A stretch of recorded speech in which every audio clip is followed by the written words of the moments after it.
औरंगाबाद में लोक विकास परिषद ने त्रिपुरा में अमन अमान की बरकरारी में नाकाम वजीर दाखिला अमित शाह से फौरी इस्तीफे का मुतालबा किया। वहीं बजरंग दल और वीएचपी पर पाबंदी आयद करने की मांग की। लोक विकास परिषद की जानिब से डिविजनल कमिश्नर ऑफिस के रूबरू एहतजाजी धरना दिया गया। इस मौके पर मुजाहिरीन ने मरकजी हुकूमत और त्रिपुरा की बीजेपी हुकूमत के खिलाफ नारेबाजी की। परिषद की जानिब से सदर जमहूरिया को एक मुतालबाती मकतूब रवाना किया गया, जिसमें त्रिपुरा पुलिस के खिलाफ कार्रवाई का मुतालबा किया गया।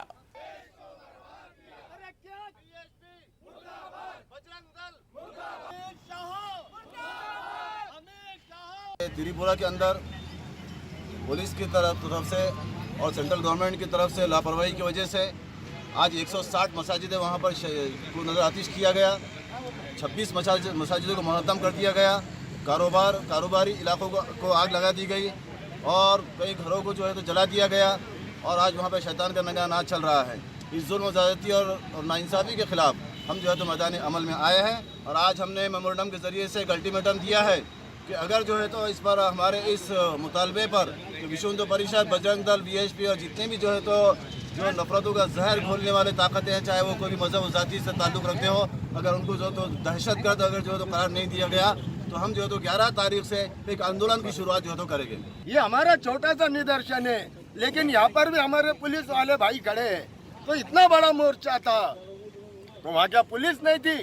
पुलिस थी, लेकिन पुलिस ने दंगा रोकने के बजाय दंगा करने वालों का साथ दिया। जय संविधान संगठन की जानिब से भी त्रिपुरा फसादात मामले को लेकर अमरावती जिला कलेक्टर दफ्तर के सामने एहतजाजी मुजाहरा किया गया। साथ ही जिला कलेक्टर के मार्फत सदर जमहूरिया और वजारत खारजा के नाम एक मकतूब रवाना किया, जिसमें वाज़ेह किया गया कि शरपसंद अनासिर त्रिपुरा की फ़ज़ा को ख़राब करने में लगे हैं, इनके खिलाफ कार्रवाई की जाए। एहतजाजी मुजाहरे में त्रिपुरा और मोदी हुकूमत के खिलाफ जमकर नारेबाजी की। इस मौके पर अपोजिशन की खामोशी पर भी निशाना साधा गया। त्रिपुरा में जो स्टेट स्पॉन्सर्ड वायलेंस है, मैं स्टेट स्पॉन्सर्ड इसलिए बोल रहा हूं कि ये एक पैटर्न है जो BJP, RSS, Bajrang Dal, VHP सत्ता में आने के लिए यूज करती है और इसको पूरा स्टेट का साथ होता है। त्रिपुरा के अंदर मुस्लिम बहुत माइनॉरिटी में मुश्किल से 3 लाख के करीब है, तो उनके ऊपर वायलेंस हुआ, मस्जिदों को जलाया गया, कुरान शरीफ की बेहुरमती की गई, वहाँ के बिजनेसमैनों को टारगेट किया गया, पूरा बिजनेस खत्म कर दिया गया, लोगों को मारा गया, पीटा गया। लेकिन पूरे भारत के अंदर चाहे वो केंद्र सरकार हो, राज्य सरकार हो या वहाँ की अपोजिशन हो, मैं अपोजिशन भी इसलिए बोल रहा हूँ कि अपोजिशन सिर्फ एक ट्वीट करके अपनी जिम्मेदारी से हट नहीं सकता। पटना में जेडीयू, एमएलसी और पार्टी के कौमी जनरल सेक्रेटरी मौलाना गुलाम रसूल बलियावी ने त्रिपुरा में मुसलमानों के खिलाफ तशद्दुद की सख्त मजम्मत की और मुतासर अफराद को जल्द अज जल्द मुआवजे की अदायगी का मुतालबा किया। गुलाम रसूल बलियावी इदारा शरिया बिहार के सदर भी हैं। न्यूज़ 18 से बात करते हुए उन्होंने कहा कि इदारा शरिया का वफ्द जल्द ही त्रिपुरा जाकर हालात का जायजा लेगा। त्रिपुरा की जो खबरें आ रही हैं सोशल मीडिया और दूसरे ज़राए से, वो नहायत ही शर्मनाक हैं, गमनाक हैं और हमारे मुल्क के संविधान और सामाजिक सद्भाव, हुकूमत, कानून, इंतज़ामिया, प्रशासन सबके माथे पर ये कलंक लग रहा, कलंक। त्रिपुरा में जिन संगठन ने जुलूस निकाला, जिन व्यक्तियों ने निकाली ये फुटेज और उन लोगों से पैसे और हर्जाना वसूल करके उसकी मरम्मत कराइए और मुआवजे के तौर पर जले हुई दुकानों का, मकानों का वैल्यूएशन के हिसाब से नहीं, जो लागत और पूंजी लगी है उस हिसाब से उनका पेमेंट कराइए। अनकरीब मैं स्वयं और इदारे शरिया का एक डेलीगेट्स त्रिपुरा जाएगा, जायज़ा लेंगे, देखते हैं क्या है, उसके बाद वापस भी आदमी आकर तफसीली रिपोर्ट बताएंगे। मरकजी वज़ीर बराए अक़लियती उमूर मुख्तार अब्बास नकवी ने मुंबई हज हाउस में हज 2022 के लिए मोबाइल एप्लीकेशन लॉन्च की। हज 2022 के आज़मीन आज से ही मोबाइल ऐप के जरिए दरख्वास्तें दाखिल कर सकते हैं। उन्होंने बताया कि मुल्क भर में 10 एम्बार्केशन पॉइंट होंगे। कोरोना से मुतालिक सऊदी और हिंदुस्तानी ज़ाब्तों पर अमल किया जाएगा और तमाम काम डिजिटल होंगे। मरकजी वज़ीर ने मजीद कहा कि इस साल हिंदुस्तान से बड़ी तादाद में लोग सफ़र हज पर जाएंगे। इस मौके पर उन्होंने हज सब्सिडी खत्म करने की भी बात बताई। हज 2022 कुछ नए रिफॉर्म्स के साथ है, कुछ नई फैसिलिटीज़ के साथ है और 2 साल जैसा कि आप जानते हैं कि कोरोना पैंडेमिक की वजह से हज नहीं हो पाया, पूरी दुनिया उससे दो चार थी। आप लोगों की दुआओं की वजह से, हिंदुस्तान में जो एक बड़ा वैक्सीनेशन प्रोग्राम चला उसकी वजह से आज हमें पूरी उम्मीद है और इंशाअल्लाह इस बार हज 2022 होगा और हिंदुस्तान से भी लोग बड़ी तादाद में जाएंगे इंशाअल्लाह। आज मैं हज 2022 के अनाउंसमेंट के साथ ही आज से ही ऑनलाइन एप्लीकेशन के प्रोसेस शुरू हो जाएंगे और जैसा कि अभी आपने एप्लीकेशंस देखी, ये बात सही है कि हम लोग 21 एम्बार्केशन पॉइंट से इससे पहले जाते रहे हैं, लेकिन इस बार हम सिर्फ 10 एम्बार्केशन पॉइंट से जो हज पिलग्रिम्स हैं वो जाएंगे और वो 10 एम्बार्केशन पॉइंट्स के साथ ही जो है वो कई स्टेट्स को जोड़ा गया है। कई इंपॉर्टेंट स्टेट्स उसमें अलग अलग जगहों से जाएंगे। तो सफ़र हज 2022 के फॉर्म की तारीख का ऐलान होते ही मध्य प्रदेश स्टेट हज कमेटी ने आज़मीन हज के फॉर्म दाखिल करने का सिलसिला शुरू कर दिया। हज 2022 को पूरी तरह से ऑनलाइन रखा गया है। इसके साथ ही मरकज़ी हज कमेटी की जानिब से इस मौके पर आज़मीन हज को हज मोबाइल ऐप की सहूलियात भी फराहम करने का फैसला किया गया है। मध्य प्रदेश स्टेट हज कमेटी की जानिब से रियासत के आज़मीन हज को ऑनलाइन हज फॉर्म दाखिल करने के लिए स्टेट हज कमेटी के दफ्तर के साथ सिटी ऑफिस में भी सहूलियात मुहैया कराने का फैसला किया गया। इस मौके पर हमारे नुमाइंदे मेहताब आलम ने मध्य प्रदेश स्टेट हज कमेटी के इंचार्ज यासिर अरफात से खास बातचीत की। हज 2022 को लेकर मरकज़ी हज कमेटी के ज़रिए ऑनलाइन फॉर्म भरने का इंतज़ाम जहाँ ऐलान किया गया है, मध्य प्रदेश स्टेट हज कमेटी ने भी अपनी तैयारियां शुरू कर दी हैं। इस पर क्या हमारे साथ जब बातचीत करने के लिए मध्य प्रदेश स्टेट हज कमेटी के इंचार्ज यासिर अरफात साहब मौजूद हैं, इनसे जानते हैं कि किस तरह की एक ख़ास तैयारियाँ हज 2022 को लेकर। जी अल्हम्दुलिल्लाह, सबसे पहले तो अल्लाह ताला का शुक्र कि सेंट्रल हज कमेटी ऑफ इंडिया की तरफ से माननीय अक़लियती मिनिस्टर साहब की तरफ से आज ऐलान हुआ है हज के फॉर्म्स ऑनलाइन स्टार्ट होने का। तो एक ये सभी मुसलमानों के लिए, सभी कम्युनिटीज़ के लिए और हमारे देश के लिए बड़ी खुशी की बात है कि अब तीर्थ यात्रा जो है, हमारी हज यात्रा जो है वो स्टार्ट हो सकेगी। उसके लिए फॉर्म्स वगैरह की ऑनलाइन जो है फॉर्म्स जमा कर सकते हैं सभी हजरात। उसके डायरेक्शंस जैसे ही हमें सेंट्रल हज कमेटी ऑफ इंडिया के आज मिल जाएंगे या कल मिल जाते हैं तो हम फ़ौरन उसी के मुताबिक हमारी आगे कार्रवाई शुरू कर देंगे। ऑनलाइन फॉर्म्स के सिलसिले में हमने अपनी तैयारियाँ पूरी कर दी हैं। हज हाउस में भी ऑनलाइन फॉर्म्स का सिस्टम रहेगा। जो हज़रात को किसी किस्म की दिक्कत आती है तो यहाँ आके भी डायरेक्टली फॉर्म ऑनलाइन फिल कर सकते हैं। हज के लिए जो लोग इंतज़ार कर रहे थे, फॉर्म के जो है मराइल आज से शुरू है और 31 जनवरी तक फॉर्म भरे जाएंगे और वो तमाम हज़रात जो हज पर जाने के ख्वाहिशमंद हैं, मध्य प्रदेश ने इसके लिए इंतज़ाम किया है कि ऑनलाइन तो तमाम लोग फॉर्म भरेंगे ही, इसके साथ अगर किसी को किसी तरह की दिक्कत भी है तो भोपाल स्टेट हज कमेटी के ऑफिस में और जो सिटी ऑफिस है वहाँ पर भी इंतज़ाम किया गया कि वहाँ पर लोग आकर जो है फ्री ऑफ कास्ट वहाँ पर अपने फॉर्म भर सकते हैं। कैमरामैन मोहसिन खान के साथ मेहताब आलम, न्यूज़ 18 उर्दू, भोपाल। तो वहीं मध्य प्रदेश हुकूमत ने एमपी स्टेट हज कमेटी को दिवाली का तोहफा दिया। स्टेट हज कमेटी के ग्रांट के 90 लाख रुपए को महकमे अक़लियती फलाह बहबूद के जरिए वेंडर सिस्टम के निफाज के नाम पर रोक रखा गया था, जिसे न्यूज़ 18 की खबर के बाद जारी कर दिया गया। एमपी स्टेट हज कमेटी के इंचार्ज यासिर अरफात का कहना है कि ग्रांट की रकम हज कमेटी के अकाउंट में आ गई है और आज ही मुलाजमीन के अकाउंट में तनख्वाह भी देर रात तक जारी कर दी जाएगी। इस ताल्लुक से मध्य प्रदेश स्टेट हज कमेटी के इंचार्ज यासिर अरफात कुछ इस अंदाज में अपने ख्यालात का इजहार करते हैं। हुकूमत का, गवर्नमेंट का और माननीय अक़लियती मिनिस्टर जनाब राम खिलावन पटेल साहब का और माइनॉरिटीज़ के जितने भी अधिकारी हैं हमारे, उन सबका शुक्रगुज़ार हैं कि उन्होंने फ़िक्रमंदी दिखाई और हमारा जो स्टेट हज कमेटी के मुलाजिमीन हैं उनका अनुदान हमको मिल गया। तो इन लोगों का भी लिए भी बहुत खुशी की बात है कि ऐसा कैंपेन चलाने के लिए मुझे लगता है कि इस कैंपेन की आज ही नहीं आज से मुझे लगता है काफ़ी लंबे समय तक ऐसे कैंपेन्स की ज़रूरत है। शायद हम अपने एक समाज को, अपने देश को तब तक विकसित नहीं कह सकते हैं जब तक हमारी जनसंख्या के इस 50% को भी उतने हक नहीं मिलते हैं जितने बाकी 50% को मिलते हैं। ब्रेक बाद आगे बढ़ेंगे। बीएमसी इंतखाबात से कबल कांग्रेस खुद को अपग्रेड करने में मसरूफ है।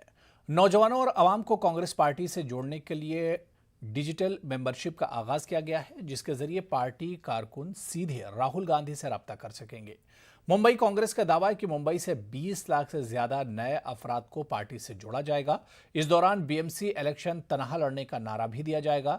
महाराष्ट्र कांग्रेस के इंचार्ज सीके पाटिल ने कहा कि 28 दिसंबर को राहुल गांधी मुंबई का दौरा करेंगे। यूथ कांग्रेस के सदर जीशान सिद्दीकी ने इस मुहिम से कांग्रेस को फायदा हासिल होने की उम्मीद जताई।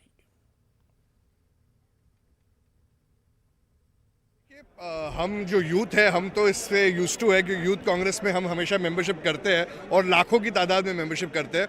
बहुत अच्छा लग रहा है कि बेसिक कांग्रेस में भी मेंबरशिप होने वाली है और मुंबई को सम्मानीय एच के पाटिल जी ने एक टारगेट दिया है। राहुल गांधी जी के नेतृत्व में हम ज़्यादा से ज़्यादा मेंबरशिप लॉन्च करेंगे और जब राहुल गांधी जी 28 दिसंबर को मुंबई आएंगे तो हम उनको मेंबरशिप का तोहफा देंगे, क्योंकि मुंबई में कांग्रेस के आइडियोलॉजी को लेकर बहुत लोग हैं जो कांग्रेस से जुड़ना चाहते हैं और जो डिजिटल मेंबरशिप है वो एक आसान तरीका है जिससे वो ज्वाइन कर सकते हैं और कांग्रेस की विचारधारा और कांग्रेस पार्टी को जुड़ सकते हैं। तवील अरसे से अपने मुतालबात को लेकर एहतजाज कर रहे राजस्थान के तमाम पैरा टीचर्स ने जयपुर में अपने खानदान समेत डेरा डाल दिया है। पैरा टीचर्स ने आज से संवेदा स्वतंत्र संग्राम की शुरुआत कर दी है। उन्होंने कहा कि अब तक हड़ताल की जा रही थी, लेकिन आज से तामर्ग भूख हड़ताल शुरू कर दी गई है। इनका कहना है कि जब हमारी मांगें पूरी नहीं होती हैं, हमारा महापड़ाव जारी रहेगा। मौके पर पहुंचकर हालात का जायजा लिया हमारे नुमाइंदे अरबाज ने।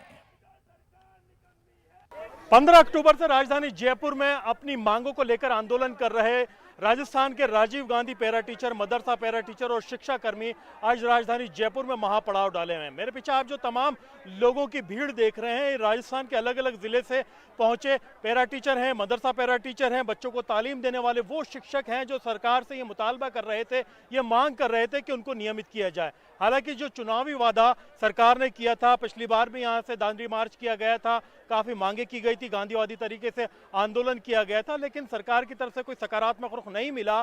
पिछले 15 अक्टूबर से जयपुर में पड़ाव डाला गया, अनशन किया गया, आज से महापड़ाव डाला गया है। सरकार के खिलाफ हल्ला बोल जो है यहाँ पर आंदोलन शुरू किया गया। तमाम लोग नारेबाजी कर रहे हैं, डिमांड कर रहे हैं कि इनकी मांगों को पूरा किया जाए। लोगों का रहेगा आंदोलन। आप प्रदेश अध्यक्ष हैं, क्या रणनीति आपने बनाई है? एक महापड़ाव डाल दिया है, सरकार ने वार्ता के लिए अधिकारी भी भेजे। हम चाहते हैं सरकार यहाँ आए और एक निर्णायक और ठोस वार्ता करे। हम 15 तारीख से लगातार यहाँ पे धरने पर बैठे हैं और आज शमशेर जी को करीब 11 दिन हो गए हैं अनशन पे, लेकिन सरकार की उदासीनता को देखते हुए हमको ये महापड़ाव डालना पड़ा। और क्या तैयारी महापड़ाव हमारा रहेगा। आगे हम लोग जो है 1 से लेकर 6 तारीख तक हमारा महापड़ाव है। उसके बाद जो भी कार्यकारिणी रणनीति तय करेगी उसके अकॉर्डिंग चलेंगे। वैसे दिवाली कहाँ मनेगी? दिवाली यहीं मनेगी और काली दिवाली मनेगी। बिल्कुल, काली दिवाली आप लोग मनाएंगे तो घरों में क्या कह करके आए बीबी बच्चों को? बीबी बस हमारे साथ में यहीं बैठे आ गए। अच्छा, लिया है पूरे परिवार को? पूरा परिवार हमारा यहाँ बैठा अभी। तो सरकार से क्या डिमांड रहेगी? सरकार से हमारी एक ही डिमांड है, नियमितीकरण। हमारा समय पर नियमितीकरण कर दे, अन्यथा ये जो रेला है ये हमने कल और इससे भी ज्यादा हो जाएगा। और गांधीवादी तरीके से रखेंगे आप जारी? हाँ रखेंगे, तो गांधीवादी तरीके से रखेंगे। हम उग्र प्रदर्शन नहीं करेंगे, गांधीवादी तरीके से रहेंगे और काली दीपावली यहीं मनाएंगे। नियमितीकरण किया जाए, उसके बिना ये लोग यहाँ से नहीं हटेंगे। आप पीछे तमाम लोगों को देखिए कि ये तमाम लोग पूरी शिद्दत से जयपुर पहुंचे, अपने परिवारों के साथ पहुंचे। ये लोग पूरी भीड़ के साथ में यहीं पर दिवाली मनाएंगे। ये जो नारेबाजी लगा रहे हैं लोग, सरकार से मुतालबा कर रहे हैं, डिमांड कर रहे हैं, ये तमाम लोग 15 अक्टूबर से लगातार यहाँ धरने पे बैठे हैं। उसके अलावा पूरे राजस्थान में इनका आंदोलन जारी था और सरकार से तमाम डिमांड रखने के बावजूद, तमाम मांगे करने के बावजूद अभी तक कोई सकारात्मक रुख नहीं मिला है। ना संबंधित मंत्री इनसे मिले हैं, ना संबंधित अधिकारियों का डेलीगेशन इनसे मिला है। अरबाज अहमद, न्यूज़ 18 के लिए जयपुर से। मध्य प्रदेश के यौम तासीस के मौके पर भी बीजेपी और कांग्रेस के दरमियान इल्जामात की सियासत जारी है। यौम तासीस के मौके पर हुकूमत और बीजेपी के जरिए खुद कफील मध्य प्रदेश का नारा देते हुए जहां प्रोग्राम का इनेकाद किया जा रहा है, वहीं साबिका कांग्रेस हुकूमत की कारकर्दगी को निशाना भी बनाया जा रहा है। बीजेपी के जरिए ज़राअत और दूसरे मैदान में जहां खुद कफील बनाने की बात कही जा रही है, वहीं कांग्रेस ने MP बीजेपी सदर के दावे को मज़े का खेज करार दिया। कांग्रेस का कहना है कि बीजेपी हुकूमत में मध्य प्रदेश नंबर 1 बना है तो वो जराइम और अक़लियती तबके के खिलाफ मजालिम में हुआ है। कांग्रेस का इल्ज़ाम है कि मध्य प्रदेश का बीजेपी की 16 साला हुकूमत में जो नुकसान हुआ है वो इससे कबल कभी नहीं था। गरीब कल्याण की योजनाओं के साथ जिस प्रकार से आज भारतीय जनता पार्टी की सरकार मध्य प्रदेश को आगे ले जाने का संकल्पबद्ध होकर के आगे बढ़ रही है, मैं मध्य प्रदेश के सभी प्रदेशवासियों को पुनः एक बार शुभकामनाएं देता हूं। मध्य प्रदेश के माननीय मुख्यमंत्री से लेकर के हमारी सरकार को जो इस विकास की यात्रा में प्रतिबद्ध होकर के काम कर रहे हैं, तो दूसरी ओर भारतीय जनता पार्टी के कार्यकर्ता भी अपने मध्य प्रदेश को आगे बढ़ाने में जो अपनी अथक भूमिका पूरे मध्य प्रदेश के अंदर निभा रहे हैं, उन सबको मैं पुनः एक बार शुभकामनाएं देता हूँ। मध्य प्रदेश बलात्कार में नंबर 1, महिला उत्पीड़न में नंबर 1, शिशु मृत्यु दर में विश्व के मानचित्र पर सूडान से भी पीछे नंबर 1, गरीबों पर अत्याचार में नंबर 1, आदिवासियों पर अत्याचार में नंबर 1, बच्चों के द्वारा किए जाने वाले अपराध में नंबर 1 और बच्चियों का अपहरण और उत्पीड़न, इसकी तो गाथाएं अनेकों, कोई रोकने वाली गाथाएं नहीं। मध्य प्रदेश टाइगर स्टेट होता था, यहाँ पर पर्यावरण इस तरीके से और ऐसा फॉरेस्टेशन था कि यहाँ पर शेर सबसे ज़्यादा थे। ये दर्जा हमारे हाथ से छिन गया। मध्य प्रदेश की सरकार के ऊपर, जनता के ऊपर मात्र 27,000 करोड़ का कर्जा था, आज 2.5 लाख करोड़ का कर्जा है। 10 गुना कर्जा इन 15 सालों में आपने बढ़ा दिया। इस मामले में भी हम दुनिया में सबसे नंबर 1 हैं। कामयाबी की कोई कहानी एक दिन में मुकम्मल नहीं होती है, लेकिन ईमानदारी, लगन और सच्ची जद्दोजहद हो तो कामयाबी की कहानी एक दिन ज़रूर मुकम्मल होती है। मुल्क में सफ़ेद इनकलाब यानी दूध इनकलाब लाने वाले अमूल का सफ़र सिर्फ 2 गांव से शुरू हुआ था। 75 साल हो चुका अमूल भी पूरे मुल्क के साथ आज़ादी के अमृत महोत्सव की खुशियां मना रहा है। आइए आपको रूबरू कराते हैं अमूल के कामयाबी की सुनहरी तारीख से।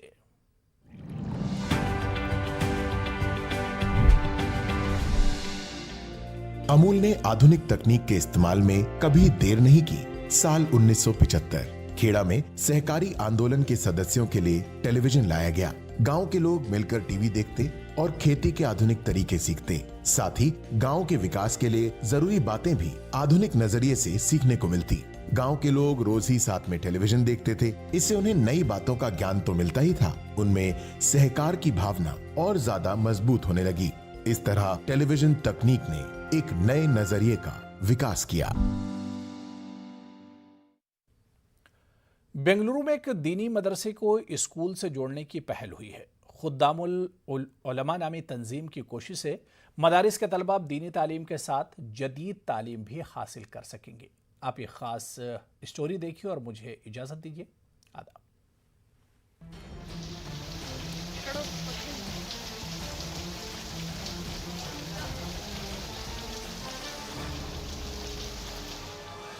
बेंगलुरु के अंबेडकर मेडिकल कॉलेज के करीब वाक़े दारुल उलूम रशीदिया की क्लासरूम का ये मंजर दिल दहलाने वाला है। हाल ही में आई बारिश से किराए की इमारत पर कायम मदरसे पर मुसीबत का पहाड़ टूट पड़ा था। मदरसे के 100 से ज्यादा तलबा का मुस्तकबिल खतरे में था। इस दर्दनाक हालत को देखते हुए खुद्दामुल उलमा तंजीम ने मदरसे को करीब में ही कायम स्कूल से जोड़ दिया। यानी मदरसे के तलबा को अब एक साथ दीनी और असली तालीम हासिल करने का मौका मिल गया है। मारूफ समाजी कारकुन हफीजुल्लाह शरीफ की कोशिश से ये समाजी खिदमत अंजाम पाई है। तो बाजू एक स्कूल थी, मरहूम हमारे अब्बास भाई, उन्होंने एक स्कूल जो है यहाँ चला रहे थे। ये जो है कर्नाटका एफिलिएशन इंग्लिश मीडियम है। इनके पास जो है फर्स्ट स्टैंडर्ड से SSL तक भी एफिलिएशन है, PUC तक परमिशन है, PUC तक भी, और अल्लाह चाहे तो डिग्री तक भी है। तो उन्होंने जो है हमें जो हमारी तकलीफ़ को ज़ाहिर किया तो हमारे स्कूल चला लो। तो उसी दिन सुबह में बात हुई, शाम में जो है एक एग्रीमेंट भी हो गया उनकी एक ज़ेरे निगरानी में ये सारी बिल्डिंग हमें मिल गई, फर्नीचर के साथ मिल गई। तो उसमें हम लोग जो है किताबें वगैरह सब अरेंज करके आज जो है इसका इफ्तिताह किया। बस मेरा कहना यह है कि जो है हर मोहल्ले में, हर गली में ये हमारी माशरत जो है सुधरने के लिए साहिब हैसियत, साहिब सरवत आगे आए। कल तक मदरसे की खस्ता इमारत में तालीम पा रहे तलबा अब छोटी ही सही लेकिन एक अच्छी इमारत में बेहतर तालीम हासिल कर पा रहे हैं। लॉकडाउन के बाद से ये स्कूल बंद हो गई, खस्ता हालत में थी, तो हमारे हफीजुल्लाह शरीफ साहब और इसी तरह खुद्दामुल उलमा के ज़िम्मेदार दारुल उलूम रशीदिया से मिलकर इस स्कूल को गोद लेने का इरादा किया और यहाँ पढ़ने वाले बच्चों की आला तालीम की फ़िक्र फरमाई, जो आज इस इजलास को हम करते आए हैं। अल्लाह इनकी इन कोशिशों को कबूल फरमाए, क्योंकि तालीम ही हर चीज़ का एक हल है। अगर हम तालीम के बग़ैर रह जाएं और हमारे ये बच्चे कामकाज में लग जाएं तो ये बच्चे हमारे कौम का मुस्तकबिल बन नहीं पाएंगे। दीनी तालीम के साथ में दुनियावी तालीम है, हाफ डे स्कूल की तालीम है, हाफ डे मदरसे की दीनी तालीम। एक हाथ में बच्चे को हाफिज़ आलिम की सनद रहेगी तो दूसरी हालत में SLC सेकेंड पी और डिग्री तक की तालीम की सर्टिफिकेट रहे। दीन का भी रहबर बनेगा, दुनिया का भी रहबर बनेगा। कभी ये ना सोचे कि मसाजिद मदारिस पेंडेमिक की वजह से अब नहीं रहे, अब हमारा क्या गुजर बसर होगा। नहीं, उनके हाथ में इतनी बड़ी सलाहियत मिलेगी कि दुनिया के एतबार से क़दम आगे बढ़ाते हैं। हमारे पास एक ख़ासियत यह है कि स्किल डेवलपमेंट के हिसाब से बच्चों को टेलरिंग सिखाते हैं। इस मौके पर मुनक़्क़दा तक़रीब में उलमा कराम ने जोर दिया कि स्कूलों और कॉलेजों में ज़ेर तालीम मुस्लिम तलबा इस्लाम की बुनियादी तालीम लाजमी तौर पर हासिल करें, वहीं दीनी मदरसों के तलबा भी असली तालीम से आरास्ता रहें। न्यूज़ 18 उर्दू के लिए बेंगलुरु से रऊफ़ अहमद की रिपोर्ट।